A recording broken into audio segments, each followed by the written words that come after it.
The State Department is condemning deadly terror attacks on churches in Egypt. It calls them barbaric. 2 suicide bombings killed more than 40 people on one of the holiest days on the Christian calendar.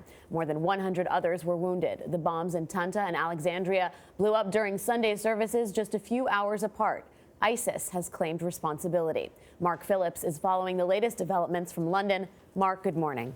Good morning. Well, Christians make up about 10% of the Egyptian population and have been frequent targets of jihadi bombers. But this double attack seems to have had another motive besides mass murder. It seemed designed to shake the strongman government of Abdel Fattah el-Sisi, which has promised security but has clearly been unable to provide it. The Palm Sunday service in the St. George's Church in Tanta, north of Cairo in the Nile Delta, had attracted a large congregation of worshipers, among them a bomber. The explosion blew the internet stream of the service off the air, and in an instant it killed 27 people here, authorities said. The carnage wasn't over. A few hours later at St. Mark's Church in Alexandria, a man with a blue sweater over his shoulder is denied entry and told to go through a metal detector. The people unlucky enough to be around it became the next target. Both bombings appeared to be suicide attacks, and responsibility for them was claimed by the so-called Islamic State.